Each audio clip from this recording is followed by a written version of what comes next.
Well, Washington agrees on something. It is officially a slush fund. That is the agreed upon Washington term for Donald Trump's fund for paying people who committed crimes for Donald Trump. Democrats started calling it a slush fund right away, but now Republicans are calling it a slush fund. Former Republican Senate leader Mitch McConnell called it a slush fund today. Mitch McConnell, who is the senior senator from Kentucky, can now be counted as a no vote on Donald Trump's slush fund when it comes to a vote in the United States Senate. Sometimes it's difficult to find the right word, the right phrase, the right label for the latest Trumpian madness, the latest Trumpian crime against sanity. But now Republicans and Democrats agree it's a slush fund. We will soon have polling on Donald Trump's slush fund. But as of now, every new poll that comes out already shows Donald Trump at new lows in that poll. Imagine how much lower Donald Trump is going to go in the next round of polls that begin next week or later, when the slush fund finally gets factored into the polls. Senator Mitch McConnell's official statement today was simple. So the nation's top law enforcement official is asking for a slush fund to pay people who assault cops. Utterly stupid, morally wrong. Take your pick. The answer is, of course, both. You don't have to pick. The answer is utterly stupid and morally wrong. That's Donald Trump. Republican Senator Thom Tillis is now the best Republican phrase maker opposing Donald Trump's slush fund, calling it a, quote, payout pot for punks and stupid on stilts and tyranny. I think it's stupid on stilts. Why?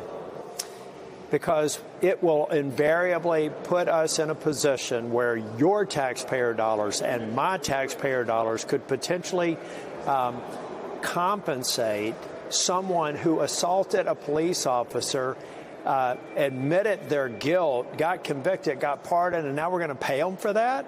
That's absurd. The American people are going to reject this out of hand. When you take money from me to give to a purpose that I vehemently disagree with, that's tyranny. Other Republican senators willing to speak publicly against Donald Trump's fund already include Senator Bill Cassidy, who recently lost his reelection primary to a Trump-endorsed opponent, and Senator Lisa Murkowski.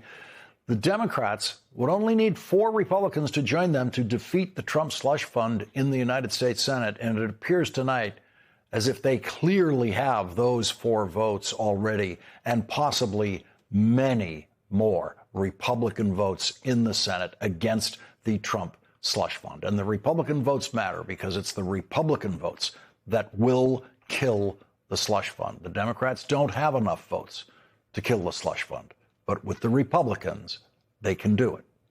And today, at the closed-door luncheon of Republican senators, almost half of them reportedly opposed the slush fund. Punchbowl News reports, quote, more than 20 senators spoke out against the administration's fund. It's rare for more than a handful of Republicans to speak up at those gatherings. When I worked in the Senate on the Democratic side and was one of the very few staffers allowed into these Senate Democratic luncheons, I'm not sure there was a single day where there were 20 senators speaking on an issue, even the most important issues of the day. One news account quoted anonymous sources from inside the room calling it a, quote, well, not exactly quote, calling it a crap show. And I cleaned that one up. It is very clear now that the United States Senate, with Democratic and Republican votes, is going to vote to kill the Trump slush fund. And Republican Senate Leader John Thune is doing absolutely nothing to save it. In fact, today, he did everything he could to kill it by simply closing up the Senate and sending everyone home. From the start, John Thune said publicly that he was not a fan of the Trump slush fund. That was his phrase, not a fan. Majority leaders are very, very careful about every word they choose. And when a majority leader is trying to pass a bill, The leader is relentlessly positive about it in every word. If a majority leader says he's not a fan of a bill, that means he's not only willing to see senators oppose that bill, but it means he's actually trying to create a stampede against it. And today, John Thune did the worst thing you could possibly do to a bill that is in trouble. He sent the Senate on recess.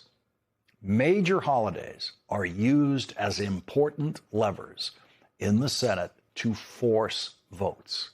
The Republican Senate has been trying to pass a reconciliation bill, which means it needs only 51 votes to pass, which means 50 Republican senators to vote for it, with the vice president then breaking the tie, and that would pass it. That's all it takes.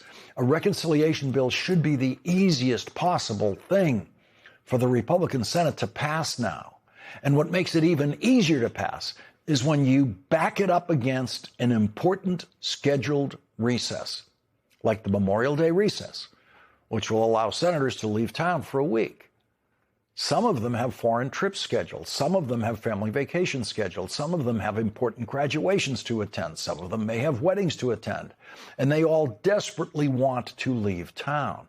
And when senators desperately want to leave town, majority leaders like to use that pressure to force them to cast a vote before they leave town, an important vote, especially controversial votes, especially the difficult votes. John Thune had the power to force that vote, but he also knows how to count. And he didn't force the vote because he knew he didn't have the votes to force. And so rather than see Donald Trump's slush fund go down in defeat, John Thune decided to let the senators go home without voting. They were supposed to be voting right now, tonight. And then, if they were lucky, leave town tomorrow. There's only one thing that happens when you let senators leave town on a recess without casting that difficult vote. There's only one thing that happens. The vote only becomes more difficult. During their week away from the Senate, the Trump slush fund will only become more and more and more unpopular every single day. And when senators come back from their recess, having heard from their constituents whose tax money would pay for the Trump slush fund to pay criminals, there will be far more than 4 Republican senators opposed to Donald Trump's slush fund. And John Thune knows that. John Thune is sending Republican senators home knowing that they will come back even more opposed to Donald Trump's slush fund than they were today. Donald Trump knows he's losing.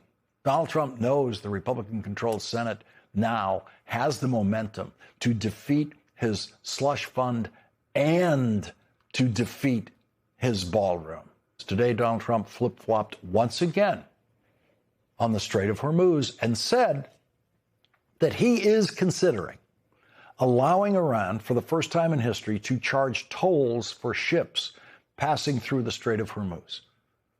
Donald Trump has said that he is absolutely opposed to Iran charging tolls, and now he says he's thinking about it. He is simply the worst public negotiator in the history of American politics at any level, from president down to city councilor. Or it might be that Donald Trump's cognitive decline is so sharp now that he doesn't even know what he's saying when he's asked today about Iran charging tolls in the Strait of Hormuz. Iran is negotiating with Oman to set up a formalization of charging tolls in the Strait of Hormuz. Is that acceptable to you? Well, we're looking at it. We hear about it. They've negotiated. They've had a relationship with them before. And we'll see. We have total control of the Strait of Hormuz, as you know, with our blockade. We're looking at it. He was totally opposed to it. Now his line is, we're looking at it. We're considering allowing Iran to charge tolls in the Strait of Hormuz, something that has never happened in history, something that no president has ever allowed. And in the same response, Donald Trump claims we have total control of the Strait of Hormuz. And again, let's just consider how addled his brain has to be for him to say, we have total control of the Strait of Hormuz. If he has total control of the Strait, why hasn't he reopened the Strait to free shipping that has existed during his entire lifetime until Iran closed it down because of Donald Trump's war? Donald Trump has finally found something. He's found one thing that he thinks maybe he shouldn't do during his Iran war because it would be inappropriate. Donald Trump has played golf 14 times during his war. Donald Trump spent 2 weekends of his war at golf tournaments. 2 weekends. Donald Trump went to the Ultimate Fighting Championship performance where he had a lot of fun with Joe Rogan and other fans for hours on end. But now, finally, in the 82nd day of Donald Trump's war, Donald Trump is concerned with appearances and says he will get killed this weekend if he does not at least pretend to be paying attention to his war. And by killed, of course, Donald Trump doesn't mean killed. It's a very bad choice of words for the warmonger president who started a war he doesn't know how to win and doesn't know how to end. He used the word killed to mean he'd be criticized. Suddenly, Donald Trump claims to be afraid of being criticized. The man who is being criticized by Republicans as utterly stupid and morally wrong for his slush fund claims he doesn't want to do anything this weekend that would get him criticized. And this is his reason for maybe not going to his son's wedding.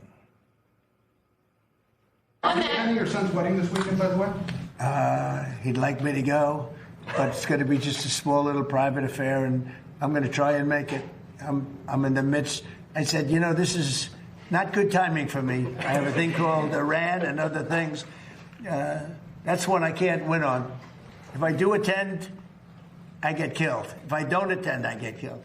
By the fake news, of course, I'm talking about. No, but he's got a very person who I've known for a long time, and hopefully they're going to have a great marriage.